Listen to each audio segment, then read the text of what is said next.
Kol, Uy, mayungod to. ito. Hamang kagikan. Sa muling. Nag? Ligya sa muling. Guligya kasi mong uling. Pwede ko mamarayag sa imo ha, Kol? Oh, Pwede ko mangayog 50 pesos, Kol? Ako lang ipalit upahan, Kol ba? Kung tubig. kwarta na ba, Andre? Ha? Printer yung kwarta na, Andre. 20 lang tani. Ha? Tag 20 na lang tani. Wala na imo. Ano ako? Ay, kuhan, tinala, 20 pa ako. 20 rin mo ha? Okay ra sa imo ha? Okay na. Salamat yan, Kol ha? Nampay uling ko. Pilar may halina na imong uling, Kol. Paano yung halino na ni? 25. 95? Ang kanang isa kasako? Hmm. Mao, kabarato ra ba? Nya, karon imo pa nang pasan pa daw dito sa lungsod. Oh, pero sa kuhan. Kalayo ato. Una, kuhan, tungaw. O, kalayo pa man kay ito. Ang kwante sir, 40. Ako tani hatag kuhan, ako tani pamasahe niya. Ngayon man ka. Imo lang gihatag ka 20. Ngayon hatag sa imo ha. 20. Eh, ayun ang Kol, imuha lang na oh. Ayan, kay naman po ni. Ha? Naman ni. Pila may pliti ba dong dito? Parang pretty dito, 30. 30? Nya kulang na imong pliti. Gira kay mangitar ko. Mangitar ka. Pila rin halina na, 95. 25. Umura na imong panginabuhi, Kol. Oh, mura. Na kay pamilya. Ah, Pila ka buk imong anak? tulo. Tulo ka buk imong anak. Oh, Maura na imong mura. gi-support. Taga-adlaw ka mag-uling. Kuan, daadlaw. Ya. Kungon nga padlogit. Eh kuan, semana. Ano? Wala na kay lain source of income. Napa mga kuan, saging-saging. Ako saging-saging. So pila ra may income dyan nimo sa isa ka semana?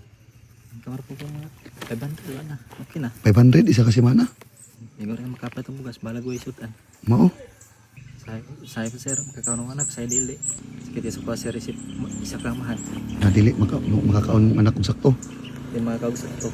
Pwede pa daplin sa kadre ako. Kanya ka na 95 ray halin na. Oh, Mora na imong pasanon padulong dito. mura. Sabi ka layo ato. Ay, kaya mo na. Masayang kaagagir po mga kahit-hits diha. Nahan. Kanang isa ka sako ray mong nauling karon. Napaman to po. Pila ka sako imong nauling karon? 5. 5 ka sako. Pila man adlaw adi sir mauling pod? 1 adlaw. Tulo. 3 ka adlaw adi sir mauling. So 95 ang sako sa 5 ka buok.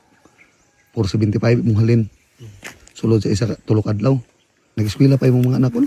Eskwela pa. Unsa na may grado sa imong mga anak karon? Kuan, grade 1 o grade Ah, mga gagmay pag ay. 2. Nagmay pa. Ang isa, Isa mo pa na eskwela. ang isa wala pa nag-eskwela. Unsa may panginabuhi sa imong asawa kon? Para sa balay. Ah, nas balay. Tabang-tabang kuan. Pila na edad nimo karon kol? 30. Ah, 30 na ka. Grabe no. Ang tusunan nimo baktas pa doon. Kuha na lang 20 oh. Ha? Ano? Yan lang na. May lang ipliti nimo dito ba? Ano man lang, mga ano ko, mga hits man ko. Manghitsa ka? Oo, na kasakay man ko. Oh, sige kol. Ah, sa imong kamayo kol, ako ibalik sa imo ha. Hmm. Ah, grasya. Oh, So na, kuha lang kol. Duwa ta. May na lang ipalit na nimo bugas ha. ang mga kuan ng anak ko na. Ha? Kapay ito bugas. Makapalit kag bugas ug sudan. Oh, duhagi pa na oh. Ha? Oh. Kung nagingon kol basa maluloy o ng tao na dyan ibalik ng grasya. Salamat Diba? na. Ha? Salamat na ni. Sige na, ayaw pa salamat sa kuha kol. Sa una po ano. Ha? Salamat. O na pa oh. Akan ba ni? Nagkan kayo. Sige kol, mauro to kol kol. Nya amping na kanunay ha. Sige, salamat kaya ni ha. Sige, munyaw karon mubaktas pa ka padulong dito. Baktas pa ko. O, sige, amping ako la. Nya ka na, largo na lang ka palit o bugas ha. Diyan ako. O palit ka bugas, palit ka sudan ano. Makakaw po itong anak ko. Para makakaon ni mong anak. Sige kol, mauro to no. Salamat yan ha. Sige ra. Amping kanunay kol. Ah. Sige.